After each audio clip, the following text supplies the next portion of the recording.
अंबाजी भगवान शिव से विलग होकर अपने शरीर को भस्म किया, हिमालय के यहां जाकर के पार्वती जी के रूप में प्रकट हुए।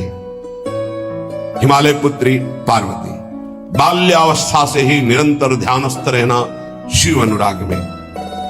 जब किशोर अवस्था हुई, किसी से कोई संभाषण नहीं करती थी माता जी, हर समय भगवान शिव के ध्यान में निमग्न रहना, कठोर तप करना शुरू कर दिया। जो बिल्व पत्र सूख कर गिर जाते थे, माता जी उसको अपने मुख में रख करके पा लेती। एक बिल्व पत्र, अपर्णा, शरीर सूखने लगा। माता जी का नाम अपर्णा, भारी तपस्या। भगवान शंकर को एकदम बोध हुआ कि सती का जन्म पार्वती के रूप में हिमालय के यहां हो चुका है और वो हमारे लिए कठिन तपस्या कर रही है।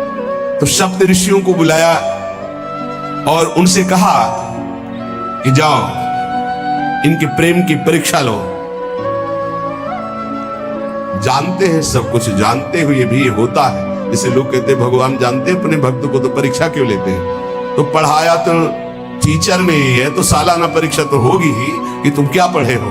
ऐसे ही तुम्हारे प्रेम की परीक्षा होगी। तुम हरि को चाहते हो या हरि की रची हुई माया को? हरि की हुई रची हुई माया में आकर्षित हो गए तो जीरो आ जाएगा। वो हरि की तरफ देखते रहे, माया से बच गए तो नंबर आ जाएंगे। 100 के 100 आते हैं, यहाँ 98 96 नहीं आते। दो ही चैप्टर हैं, हरि पसंद कर रहे हो या हरि की माया। हर भक्त के सामने आता है तो प्रायः लड्डू ही खाने को मिलता है। बचता वही है जो मामे हुए प्रपद्यन्ते माया में ताम तरंती थे, केवल हरि। पार्वती पहि जाई तुम प्रेम परीक्षा लेहु, गिरिहि पेरि पठयहु भवन दूरी करेहु संदेहु। हे सप्त ऋषियों, जाओ हमारी आज्ञा है, पार्वती की प्रेम की परीक्षा लो। यदि पास हो जाए तो उनको तपस्या से निवृत्त करो। बोलो महादेव जी प्राप्त हो जाएंगे। जाओ भवन को चली जाओ, तपस्या की आवश्यकता नहीं। ऋषियों ने जाकर के पार्वती जी को देखा, मानो मूर्तिमान तपस्या विराजमान हो, अस्थिमात्र हुए रहे शरीर, सूखे पत्ते बिल्व के।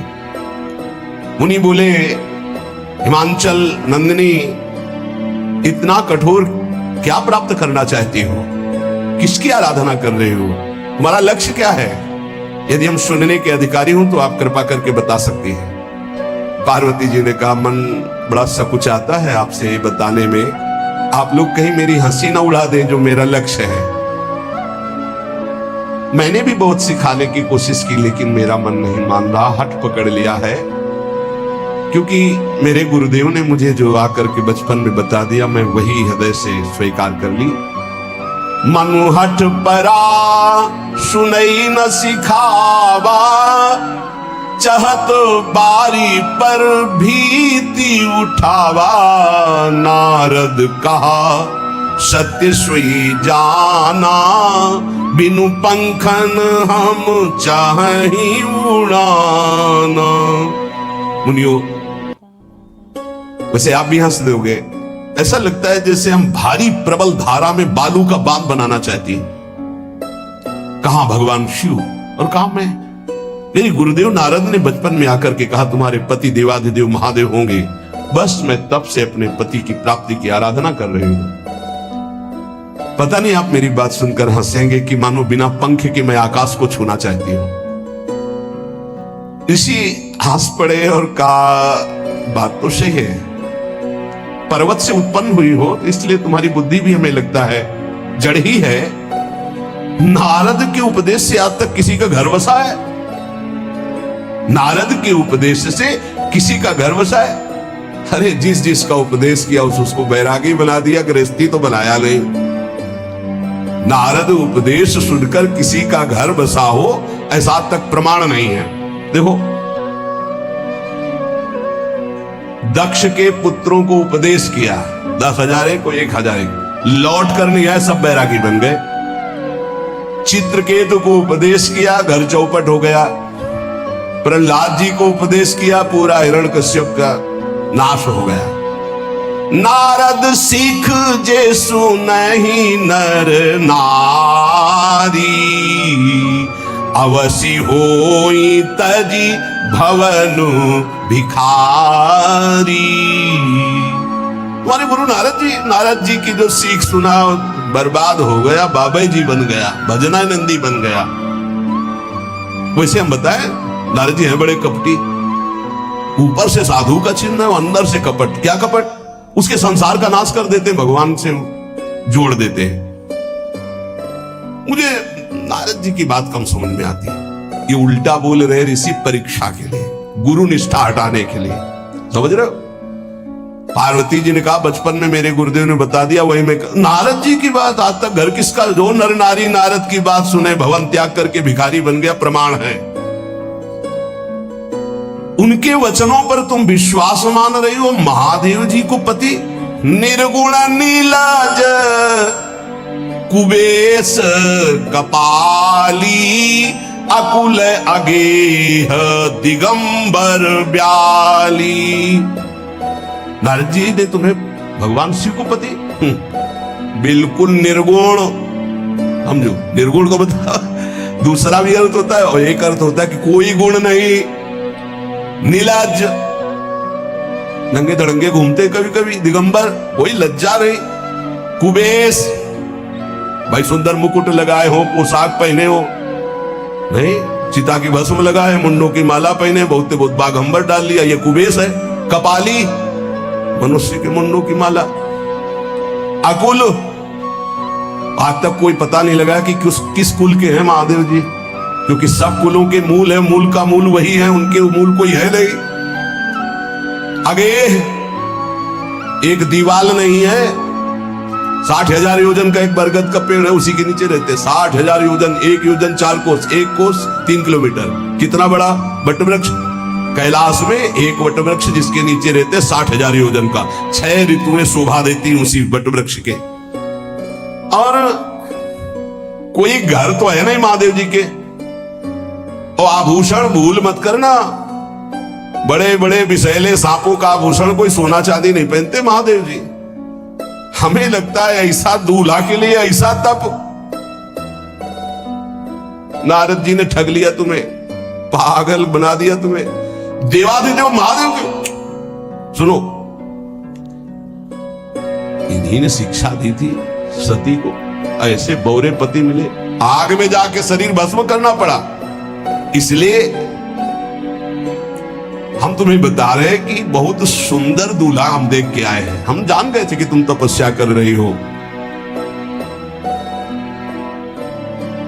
हरि का नाम सुना है? बैकुंठ में रहते, बहुत सुंदर हरि है। यदि उनका आप वर्ण कर ले तो सुखी हो जाएंगे। बैकुंठ राजधानी, अब आभूषण उनके क्या कहना, पार्षद सही।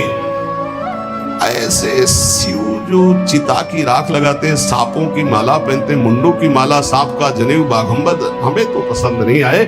और हमारी बात मान लो, ऐसे के पास स्त्रियां टिक नहीं सकती जिनके घर नहीं, आभूषण नहीं, धन नहीं, कोई भोग सामग्री नहीं, उदासीन, उनको किसी से मतलब नहीं। तो सुनो, हमारा विचार स्वीकार कर लो। अति सुंदर सूची सुखद सुशीला, गावहि वेद जासु जस लीला। असबर तुम्हारी मिलावब आनी। बहुत सुंदर त्रिभुवनपति, बड़े सुशील गुणवान, जिनका यश वेद गाते गाते अघाते नहीं है, कोई दोष नहीं, सद्गुणों के समुद्र, लक्ष्मीपति, वैकुंठाधिपति। तुम्हें कुछ नहीं करना, हाँ बोलो, वो आएंगे, गरुड़ पे बैठाल के ले जाएंगे, तपस्या करने की जरूरत नहीं। पार्वती जी बहुत हंसी, सुनती भी हंसी, कहा वचन। अच्छा अच्छा अच्छा, आपने ठीक कहा कि पर्वत से हमारा प्रादुर्भाव हुआ है, इसलिए आपको यह भी पता होगा कि पर्वत बहुत हठीला होता है, जहां डटा है वहीं डटा रह सकता है। सुनो, पर्वत से सोना भी उत्पन्न होता है, जो आग में जलाने पर भी अपना तेज बढ़ाता है, घटाता नहीं। तुम मेरे गुरुदेव के प्रति ऐसा बोले कि वो जिसको उपदेश करते हुए उसका घर उजड़ जाता है। तो बसो भवन उजरो नहीं डरो, पर नारद बचन न मैं परिहरऊं। अपने गुरुदेव के एक भी शब्द को मैं नहीं काट सकती, चाहे मेरा जीवन रहे या ना रहे। बसन हमारा और हमारा भवन, हमारा श्रृंगार, हमारा सर्वस्व ये मिले या ना मिले, पर हमारे महादेव जी मुझे मिले। तुम आभूषणों की, वसन भूषण की बात कर रहे हो, ग्रह की बात कर रहे हो, पद की बात कर रहे हो। गुरु के बचन प्रतीति न जेहि, सपने हूँ सुगम ना सुख सिद्धि तेहि। एक बात तुम्हें बता दूं सप्तऋषियों, जिसे अपने गुरुदेव के वचनों पर विश्वास नहीं, गुरुदेव का भरोसा नहीं, उसे कभी कोई सुख और सिद्धि कदा प्राप्त ही नहीं हो सकती। महादेव वो गुण भवन विष्णु सकल गुण धाम, जय कर मनोरम जाहि सन ते ही सन काम। आपने बताया कि महादेव में कोई गुण नहीं है और विष्णु समस्त सद्गुणों के धाम है, मैं मानती हूं, लेकिन मेरा मन महादेव जी से रम गया है। अब तो केवल महादेव जी। पहले मिलते हो सलाह करते तो तुम्हारी बात सुनती, अब तो गुरुदेव नारद जी ने जो उपदेश किया वही मैं करूंगी। अब मैं जन्म संभुहित हारा को गुण दूषण करे विचार, ये इष्ट निष्ठा होनी चाहिए। अब तो हमारा जन्म आराध्य देव के लिए, अब कौन गुण दोष का चिंतन करे। जन्म कोटि लग रगर हमारी, बरऊ शंभुनाता रहूं कुमारी। करोड़ जन्म लूंगी, अगर इस जन्म में महादेव जी ने मिले तो करोड़ जन्म लूंगी, हर जन्म तब करूंगी, पर हमारे प्रीतम होंगे महादेव, पति होंगे महादेव। तजऊ न नारद कर उपदेशु, आपु कहाई सत बार महेशु। हजार बार आकर के, सैकड़ों बार आकर महादेव जी भी कहें कि अपने गुरुदेव के वचन छोड़ दो, तुम्हें अपने गुरुदेव के वचनों का त्याग करने वाली नहीं। आप जा सकते हैं, बहुत जगत में कुंवारी कन्याएं और कुंवारे वर हैं, उनका ब्याह करा दीजिए। मेरी तो केवल एक ही बात रहेगी, हर जन्म महादेव जी के लिए। समस्त सप्तऋषियों ने साष्टांग दंडवत की और कहा, जगदम्बा आप नित्य शिव की अर्धांगिनी, भगवान शिव ने ही मुझे भेजा था आपकी परीक्षा के लिए। जाओ, भगवान शिव सब जान रहे हैं, ब्याह पक्का, अब आपको तप करने की जरूरत नहीं है। तुम माया भगवान शिव, सकल जगत पितुमात, नाई चरण सिर मुनि चले, पुनि पुनि हर्षत गात। प्रणाम करके सप्तऋषि गए, हिमांचल से कहा सादर अपनी कन्या को लेवा लाओ और ब्याह की तैयारियां शुरू करो। महादेव जी ब्याह के लिए पहले से ही राजी हैं और समस्त देवता ब्रह्मा जी आज उनके पास जा रहे हैं प्रार्थना करने के लिए। इधर जब पार्वती जी को लेकर हिमालय अपने घर पे आते हैं, तब भगवान विष्णु, समस्त देवता, ब्रह्मा जी कैलाश पहुंचे, जहां भगवान शिव विराजमान थे। सबने स्तवन किया और कहा, प्रभु बहुत दिन से एक लालसा है, सकल सुरन के हृदय शंकर परम उछाहु, निज नैनन देखा चाहे नाथ तुम्हार विवाह।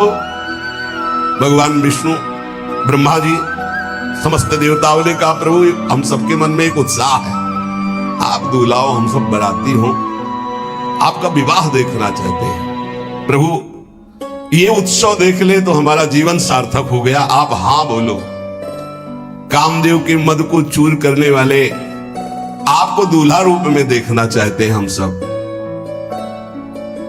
स्वामी का स्वभाव होता है सेवक को सुख देना। पार्वती जी ने अपार तप किया है आपके लिए, आप उनको अंगीकार कीजिए। भगवान विष्णु, ब्रह्मा जी की प्रार्थना सुन करके भगवान शिव जी ने कहा, तथास्तु, ठीक है ब्याह पक्का। देवताओं ने नगाड़े बजाए, फूलों की वर्षा होने लगी, देवाधिदेव महादेव की जय के नारे कैलाश में गूंजने लगे। सप्तऋषि भगवान शिव के पास आए, कहा प्रभु बड़ी अनन्य है पार्वती जी, आपकी अखंड प्रेम है, हमने बड़ा छल करके उपदेश किया, लेकिन उन्होंने कहा कि मैं नारद जी का उपदेश नहीं त्याग सकती, करोड़ों जन्म लूंगी और हर जन्म महादेव जी के लिए। भगवान शिव जी की आंतरिक वृत्ति जो पार्वती जी की प्रीति की है उसे कोई नहीं जानता।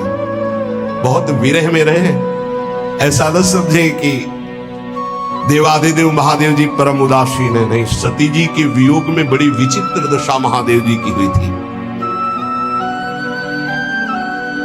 सप्तऋषि फिर गए पार्वती जी के पास और कहा भी बीच में घटना घट गई, कामदेव गया था महादेव जी की समाधि को भंग किया, तो महादेव जी ने कामदेव को भस्म कर दिया, तो ब्याह का मतलब क्या रह गया? भवानी ने कहा तो तुम क्या अभी तक भगवान शिव को कामयुक्त देखते थे क्या? क्या तुम समझते हो तुम्हारे जान काम अब जारा, अरे अब लगे शंभु है सभी कारा, तुम्हारी नजर में अभी तक भगवान भिखारी थे और अब काम को भस्म किया है। अरे हमने भगवान शिव की आराधना की, हमारे जानी सदा शिव जोगी, अज अनवद्य अकामो अभोगी। मैंने तो शिव को सदा ही योग संपन्न ब्रह्मबोध देखा है। वचन और कर्म से, मन से मैंने यदि भगवान शिव को अपना स्वामी माना है, योगी, अजन्मा, अनिंद्य, काम रहित, भोगहीन, तो निश्चित मुझे प्राप्त होंगे।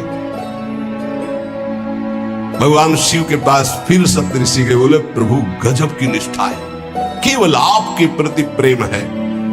ब्रह्मा जी ने लगन रची, सप्तऋषियों को बुलाया और कहा ब्याह दोनों तरफ, ये लड़की पक्ष की लगन, ये वर पक्ष की लगन।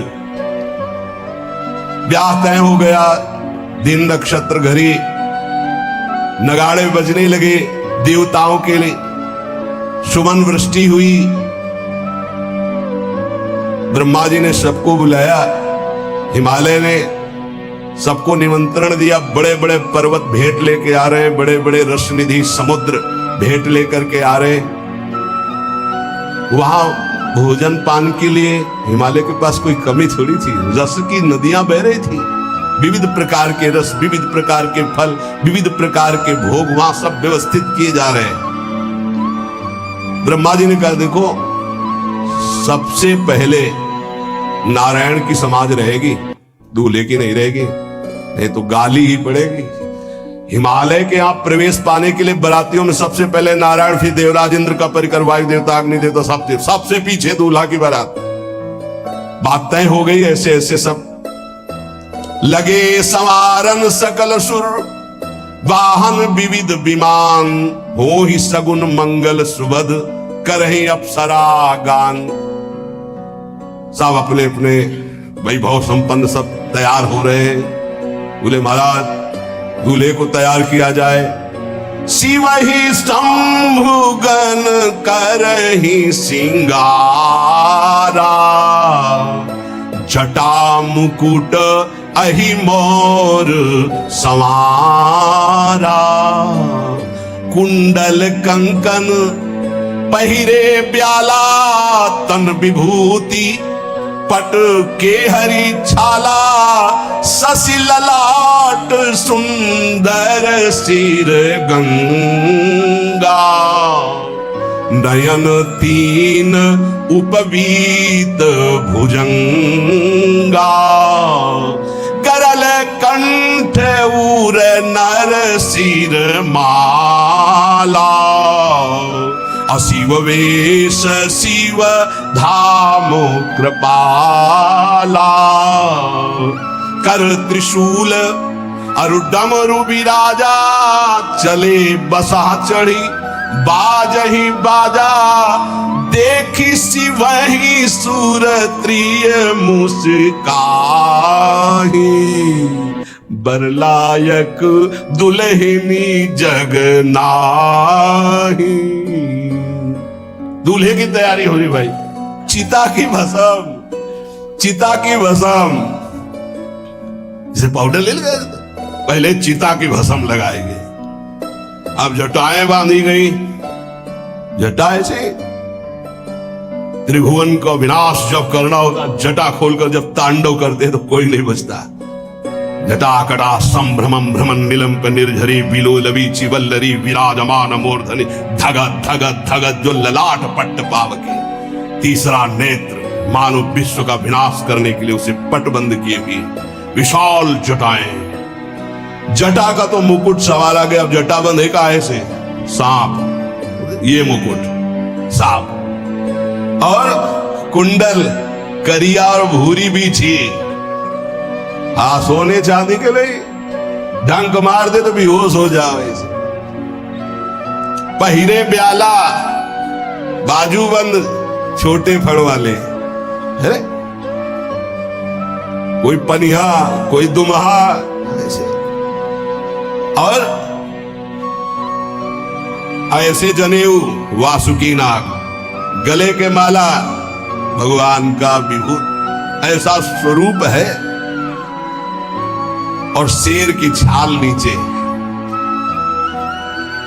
शशि ललाट, द्वितीया का चंद्रमा, शशि ललाट, ये मुकुट द्वितीय का चंद्रमा, सुंदर सिर गंगा, भगवती गंगा हवारे ले उठते जटा के बीच से गंगा जी।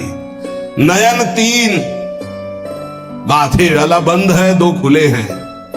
उपवीत भुजंगा, जनेऊ वासुकी नाग, गरल कंठ, नीलकंठ विष यहां रोके हुए, और मुंडों की माला, हाथ में त्रिशूल, डमरू बंधा हुआ, नंदकेश्वर पे सवार।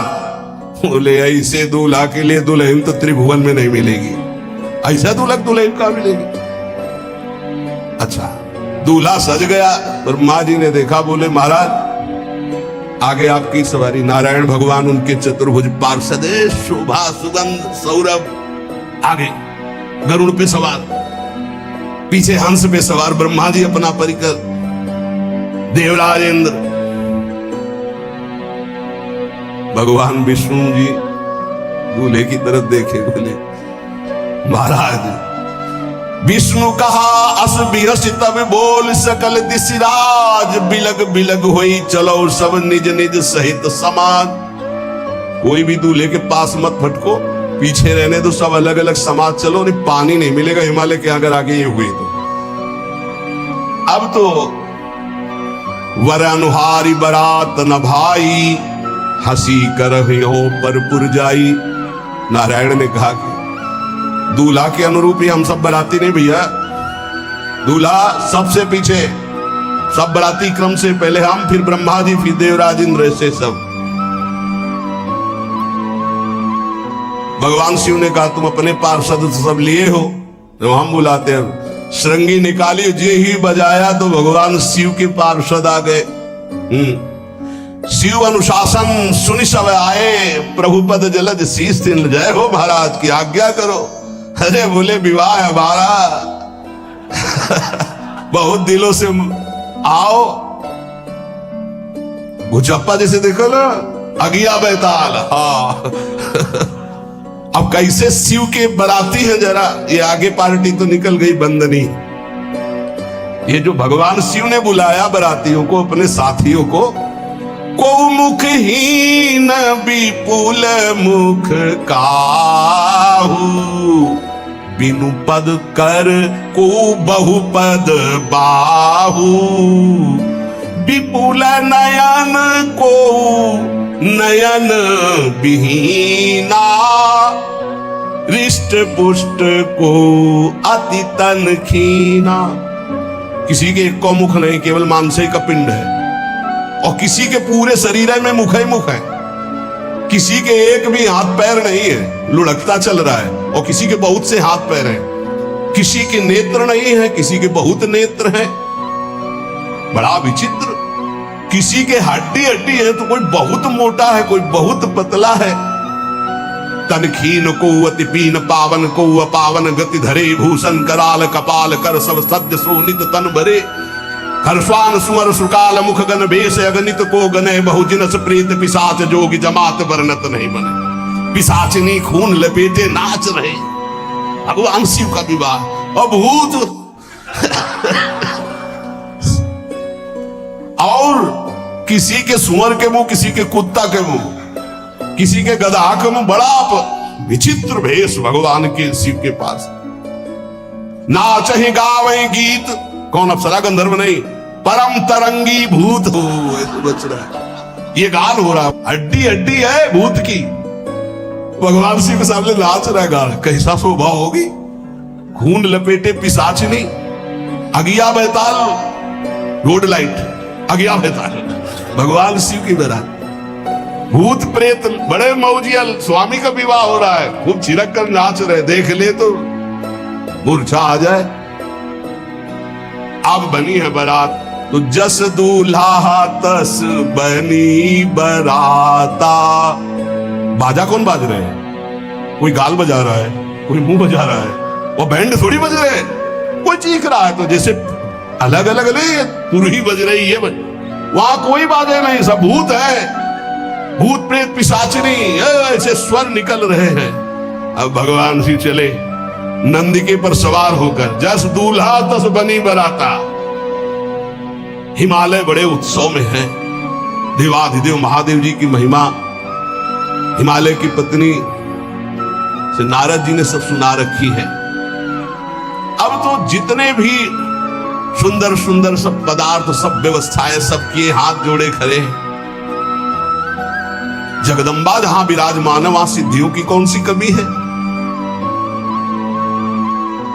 ये हुआ कि जय हो, बारात पधार रही है, सामवेद का गान करते हुए गरुड़ पर विराजमान भगवान नारायण। सब हिमालय वासी ओहो धन्य है, धन्य, यही दूल्हा है, बाराती है।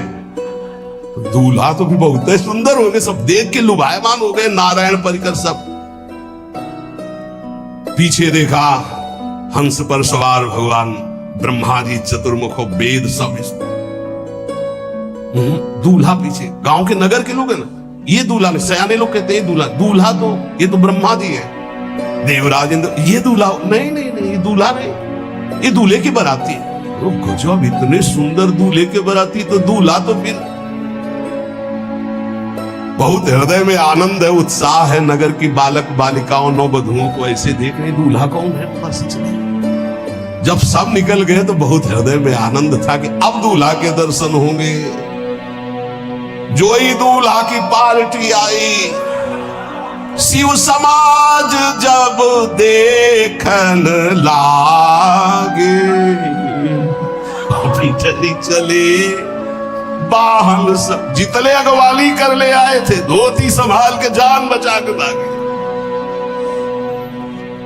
जो बड़े बूढ़े थे, जो महिमा सुने थे, वो धरी धीरजू ताहा रहे सयाने, बड़ी हिम्मत करके शिव है। लेकिन जो नौजवान बालिका, बालिकाएं, बूढ़ी, नौबहुएं, ये को वहां मंगलाचार में नहीं टिकी, सब अगवानी भाग पड़ी। धीरज धर करके बालक घर में पहुंचते, जवान पहुंचते, बहुएं, क्या क्या बात है, तुम लोग भयभीत क्यों हो गए, कोई घटना घटी क्या ब्याह में? कहीं कहा कही जाई न बाता, ये जमकर धार की धो बरियाता। बारात है, यमराज की पूरी सेना आ गई भैया। दूल्हा देखा, देखा कैसा, बोले बरु बौरा बस असवारा, ब्याल कपाल विभूषण छारा। देखा है दूल्हा, बरु बौराह, बरु बौराह, बावरा है, क्यों? बैल पे सवार है, सांप की माला पहने, भस्म चिता की लगाए, मुंडों की माला। अरे पूछो मत, ऐसा दूल्हा। दूल्हे के सरितन छार, ब्याल कपाल भूषण, नगन जटिल भयंकरा, संभूत प्रेत पिशाच जोगिल विकट मुख रजनी चरा। जी के लौट के बता रहे, भाग्य मनाओ, जो जियत रहा है बारात देखत, पुण्य बढ़ते ही कर सही। जिंदा लौट आए, बड़े पुण्य समझो, जो बारात देख ले वो जिंदा रह जाए, बड़े भाग्य तिनके। देखी सोमा विवाह घर घर बात सब लड़कन। सबने कहा कि अगर दूल्हा को बाराती को देख के जिंदा रह जाए तो विवाह देख पावेगा, मतलब जिंदा नहीं रहेगा। जो बड़े बुजुर्ग थे वो समझा रहे, देखो भगवान शिव हैं, उनकी समाज है, सबको वास दिलाया गया। अब आरती करने के लिए, सुमंगल गाने के लिए नवीन नवीन स्त्रियां पार्वती जी की माता के साथ आ रही। मैना सोने की थाल है, बड़ा आनंद है दूल्हा का प्रथम दर्शन। और आरती लेके जे भी देखा दूल्हा को, यही दूल्हा है? हां। भारी रोष पैदा हुआ कि नारद जी ने बर्बाद कर दिया हमारा घर, हमारी बिटिया सूखे पत्ते खा के इसके लिए भजन कर दिए। मैना जी ने पीछे मुड़ के देखा, एक भी नहीं स्त्री थी, अकेले थाली लिए खड़ी थी। लौट के आई, उन्होंने कहा कि सब भाग्यों पड़ी। बोले प्राण बचाए, ऐसे ऐसे करिया फुसकार रहे थे। कोई थाली पटक दी, आरती की गई। पार्वती जी को गोद में बैठाला और रोने लगे। बिटिया ऐसे के लिए भजन किए हो, ऐसे के लिए तपस्या किए हो? आंसू भर के कहा कि विधाता की बुद्धि मारी गई, जिसने तुम्हारी जैसी सुंदर कन्या, वो ऐसा बावरा दूल्हा, ये संयोग रचा है। बुद्धि खराब हो गई ब्रह्मा की। कसकीन बरु बौराह विदिजय तुम्हें सुंदरता। त्रिपुर सुंदरी भगवती पार्वती जी। अरे जो फल लगना चाहिए कल्प तरु में, वो बमूर में लग रहा है। ये आज वही दिल उत्सव, ब्याह का उत्सव भगवान से। अच्छा तो मेरा निर्णय सुन लिया जाए मैना जी का। अगर मेरी बात नहीं मानी गई तो हिमालय के शिखर से अपनी बेटी को लेकर गिर के आत्महत्या कर लूंगी, ब्याह नहीं होने दूंगी। फाइनल। तुम सहित गिरते गिरो पावक जनो, आग में जल जाऊंगी अपनी बेटी को लेके, समुद्र में डूब जाऊंगी, लेकिन ऐसे बोरे बोरा जो ये बर है इसके साथ ब्याह नहीं होने दूंगी, पक्का। सब रोने लगी मैना जी का आदेश सुनकर। मैना जी कहती, हाय मैंने नारद जी का क्या बिगाड़ा था? नारद कर में काह बिगाड़ा, भवन मोर जिन बसत उजारा। कितना बढ़िया सब चल रहा था। बेटी को उपदेश किया कि वर तुम्हारे शिव देवाधिदेव महादेव, बर्बाद कर दिया सब। ऐसा दूल्हा? सच्ची मैं ठगी गई नारद जी के द्वारा, पर अब अपना घर बर्बाद नहीं होने दूंगी। क्या जाने नारद जी बेटी का प्रेम क्या होता है। बांझ कभी प्रसव की पीड़ा जानती है? क्या जाने बाबा जी है हमारी बेटी हो ऐसा दूल्हा। जब देखा कि मां बहुत गुरुदेव को उल्टा सीधा बोल रही है तो उन्होंने कहा, माता विचार पूर्वक। जननी ही बिकल बिलो की भवानी, बोली जुत विवेक मृदुबानी। मां विचार, तुम क्यों ऐसा आलाप कर रही हो? अगर मेरे भाग्य में ऐसा पति लिखा है तो तुम टाल नहीं सकती। कर्म लिखा जो बाउर ना हो, तो कत दोष लगाई काहू। तुम सन मिटे की विधि के अंका, व्यर्थ ले हो जनि मातु कलंका। मां मेरे भाग्य में ऐसा ही लिखा है, आप व्यर्थ में क्यों रो रही? जब पार्वती जी की ऐसी करुण बात सुनी तो सब स्त्रियां रोने लगी, विधाता को दोष लगा रही। नारद जी के पास हिमालय गए, बोले हम तो संभाल लेंगे, घर में सब गड़बड़ हो गया। अरे इनको समझाते कि ठीक से आते, कैसे आए हैं ये, जैसे विनाश कर ले आए हो। अरे ब्याह कर ले आए, घर में सब बिगड़ गया, मैना बिखर गई, ब्याह बंद, अब नहीं होगा, संभालो जाके। नारद जी गए और जाकर के मैना को कहा, देखो ये इनका बाहरी रूप है, ये जो आपके यहाँ पार्वती के रूप में जन्मी, ये नित्य की अर्धांगिनी सती है, जो यज्ञ भवन में शरीर छोड़ करके आपके यहां जन्मी, ये इनकी नित्य संगिनी है। आप ऐसा शोक मत कीजिए। नारद जी विविध प्रकार से माता को समझाया। इनके द्वारा एक भ्रम हो गया था, तो इनको शरीर त्यागना आवश्यक हो गया। जब भगवान श्री राम सिया जी के लिए हे खग हे मृग हे मधुकर श्रेणी, तुम देखी सीता मृग लेनी, ऐसा पुकार है। तो भगवान शिव ने प्रणाम किया और सती जी के मन में संशय हुआ। सती जी ने सीता वेश धारण किया। जब भगवान शिव ने जाना तो उसी समय त्याग कर दिया था कि अर्धांगिनी रूप में अब कभी स्वीकार नहीं करो, क्योंकि पूज्य माता का रूप आपने धारण किया। तो मूल बात ये थी, इसीलिए योगाग्नि में जाकर शरीर को भस्म कर दिया और आपके यहाँ पार्वती जी के रूप में जन्मी है। जब नारद जी ने बताया कि आप बिल्कुल धैर्य रखिए, भगवान शिव का वैभव आपने देखा नहीं, ये इनका बाहरी रूप है, समझाया मैना को तसल्ली। बोले अभी दूल्हा रूप आपको दिखाते हैं, आप चुप रहिए। तब मैना के हृदय में कुछ शांति हुई। जितने गांव के नगर के सब लोग थे, सबको सूचना पहुंची, डरो मत, भगवान शिव है, ये लीला कर रहे हैं। अभी नारद जी गए और बोले विवाह करना है कि नहीं करना, शंकर जी से कहा। बोले आए इसीलिए, बोले ये सब बंद करो आप, ये रूप से विवाह होता है, वह हमारी सारी जो बिचौलिया हमें पीट रहे हैं, उधर जाओ तो उधर, ये रूप हटाओ। बोले कौन सा रूप धारण करें, दूल्हा रूप धारण करो। भगवान शिव ने जे भी, बहुत सुंदर शिव है, कर्पूर गौरम जैसे चिदानंद, 16 वर्ष की अवस्था, हाथ में दर्पण और अद्भुत मुकुट धारण किए हुए, जटाएं ढकी हुई, गौरवर्ण, वो सुंदर रूप जो देखे सो मोहित हो जाए। ध्याये नित्यम महेशम रजति किरणिमं चारु चंद्रावतंसम। कैसा सौंदर्य रूप महादेव जी का। चलो अब जो जेवनार के लिए सब शुभ नौवधुएं सब मैना जी को बुलाया, देखो दूल्हा आ रहे हैं, एक एक कदम ऐसे चल रहे, संभाल संभाल के जैसे चलना सीख रहे हो।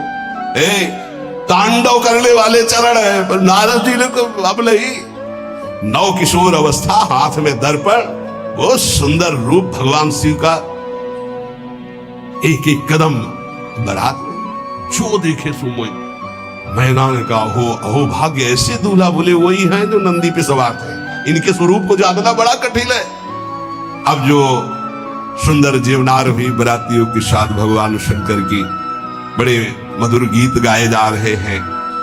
मुनियों ने फिर हिमवान को लगन पत्रिका सुनाई। विवाह का ठीक समय देख करके समस्त देवता और वेद स्वयं मूर्तिमान होकर वेद उच्चारण कर रहे हैं। भगवान शिव का पाणी ग्रहण संस्कार हो रहा है। पार्वती जी जब श्रृंगार करके सभा में आई ब्याह मंडप पे, तो कोई ऐसा नहीं था जो देखकर मोहित न हो गया हो। त्रिपुर सुंदरी अंबा है, लेकिन सब ने उनके श्री चरणों में सर झुकाया, क्योंकि जगदात्मा महेश पुरारी, जगदंबिका जानि भव भामा, सुरन मनन मन कीन प्रणाम। ऐसा सुंदर रूप अंबा जी का, त्रिपुर सुंदरी है। जब वो दुल्हन रूप में पधारी, कोई भी ऐसा नहीं था जो एक बार देखकर मोहित न हो, पर सब श्री चरणों में, क्योंकि जगदंबिका है, भगवान शिव की आद्या शक्ति है। सुंदरता मर्याद भवानी, जाय न कोटि बदल बखानी। करोड़ों मुखों से यदि वर्णन हो तो इस समय जो पार्वती जी का सुंदर रूप है, नव किशोरी और दुल्हन रूप, पार्श्व में बैठे अत्यंत सुकुमार, कपूर और चांदी की तरह गौरवर्ण, एकदम तेजोमय, विशाल नेत्र, स्वर्ण आदि के आभूषण, कहीं कोई एक बिच्छू सर्प कुछ नहीं, बिल्कुल नव किशोर राजकुमार स्वरूप भगवान शिव। पार्वती का मन रूपी भौरा शिव जी के रूप को देखकर लुभायमान हो रहा।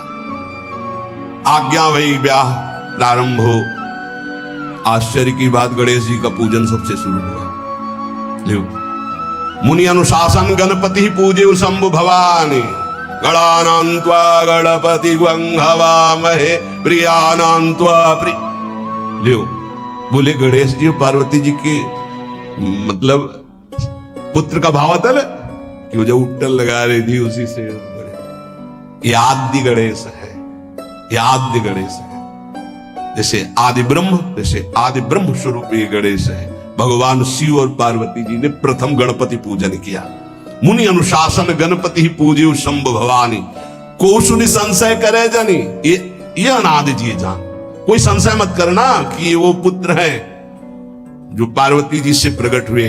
बोले नहीं, ये अनादि गणपति का पूजन हो रहा है जो ब्रह्म गणपति है। जस विवाह कै विधि श्रुति गाई, महामुनि सो सब करवाई। गही गिरीश कुश कन्या पानी, भवई समर्पी जानी भवानी। पाणी ग्रहण संस्कार किया, कन्यादान। ये बहुत बड़ा गृहस्थ धर्म में परम पावन है।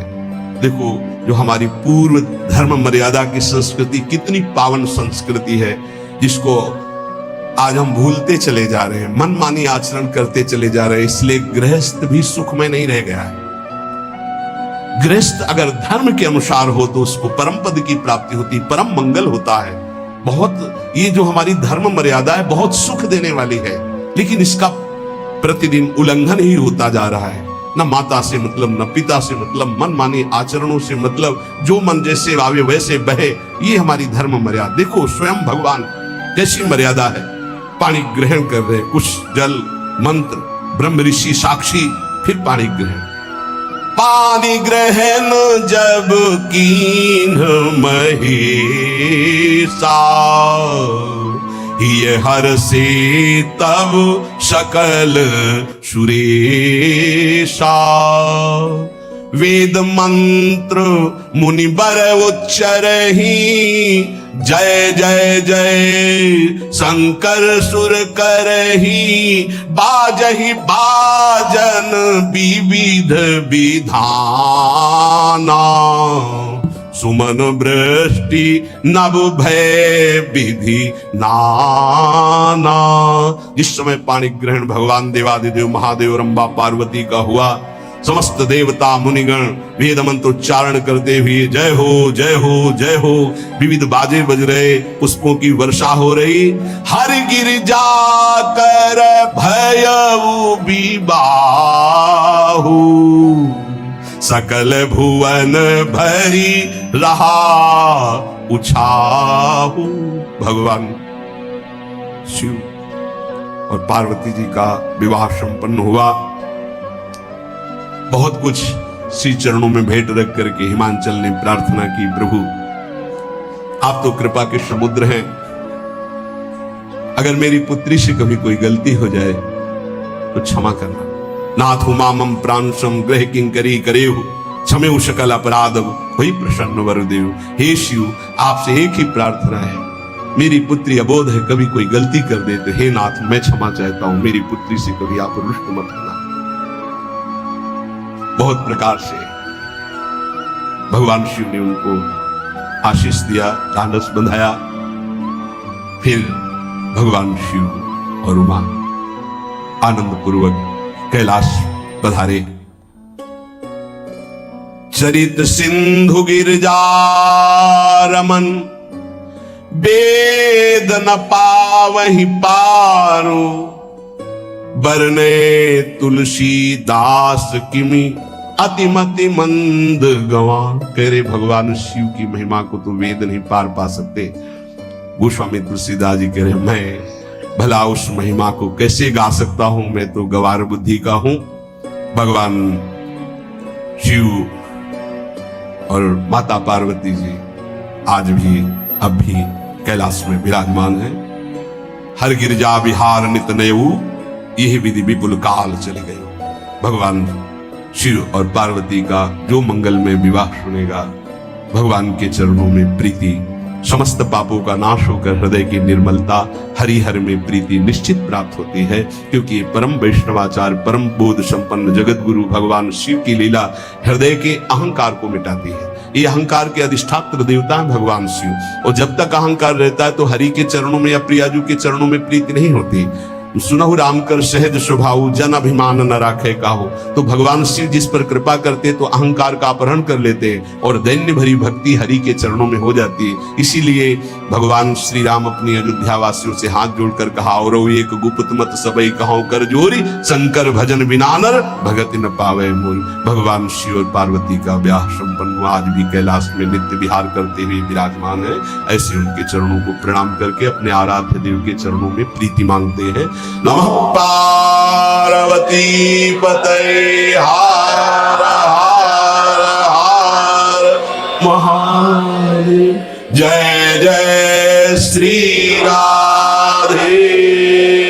इस वीडियो में प्रयुक्त प्रवचन परम पूज्य प्रेमानंद महाराज जी के हैं। यह कंटेंट केवल शिक्षा और भक्ति के उद्देश्य से साझा किया गया है, सभी श्री प्रेमानंद महाराज जी को समर्पित है।